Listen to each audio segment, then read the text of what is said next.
దగ్గరికి వచ్చాము ఉదయ్ వాళ్ళ షెడ్ దగ్గరికి. ఇప్పుడు ఇవే విధంగా దీన్ని పెట్టాడనేది ఉదయ్ గారు చెప్తారు. ఉదయ్ గారు చెప్పండి. నమస్కారం సార్.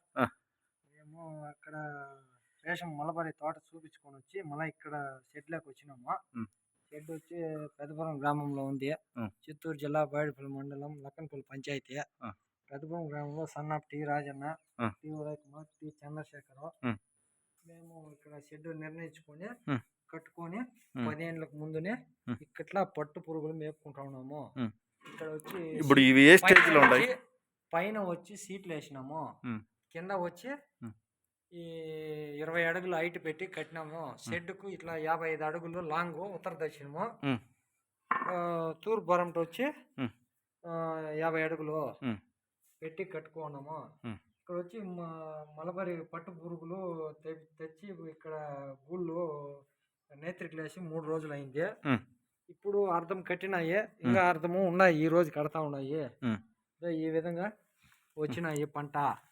ఇట్లా పొలం నీరు కృష్ణ సారు ఈ మాదిరి వచ్చినాయి. మళ్ళా చిత్తూరు జిల్లా చిత్తూరు నుండి కూడా పట్టు పురుగులు తెప్పించినాము. అవి బాగా వస్తున్నాయి. ఈ మాదిరి వచ్చినాయి పంటలు. ఈ విధంగా వచ్చినాయి. బాగానే వచ్చింది. ఇంకా అర్థం కడతా ఉన్నాయి గూళ్ళు. ఈ పైన ఉండే పురుగులంతా కడతాయి కదా? అంతా కడతాయి. ఈ రోజు ఎక్కినాయి, నిన్న కాదు మొన్న వేసినాము. ఈ రోజుకి ఈ విధంగా వచ్చినాయి గూళ్ళు. ఒక గూడు ఎంత వెయిట్ రావచ్చు ఉదయ్ గారు? ఇది వచ్చింది 60 గ్రాములు 70 గ్రాములు వస్తాయి గూడు. ఒక గూడు వచ్చి 60 గ్రాములు. పట్టు ఆకు మలబరి ఆకు తినిపించే దాని వల్ల ఎక్కువ వెయిట్ వస్తాయి.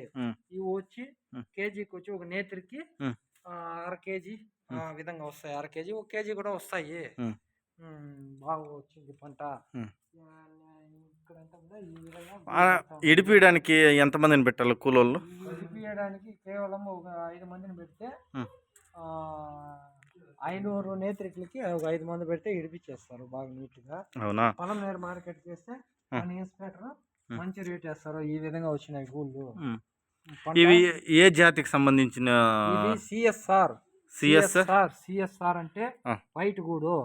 ఇది సిల్క్ కూడా కాస్ట్లీ ఎక్కువ. సిబి అనేసి ఆ సిబి 20 కేజీ వచ్చి దిగుతాయి. మళ్ళీ ఇదే లాట్ అయితేనట్ల అది కోలార్ నుండి తెప్పిస్తున్నాం. కొత్త రకం సీడ్స్. అది కొత్త రకం సీడ్స్. అవి చైనాకు సంబంధించిన సీడ్స్. చైనా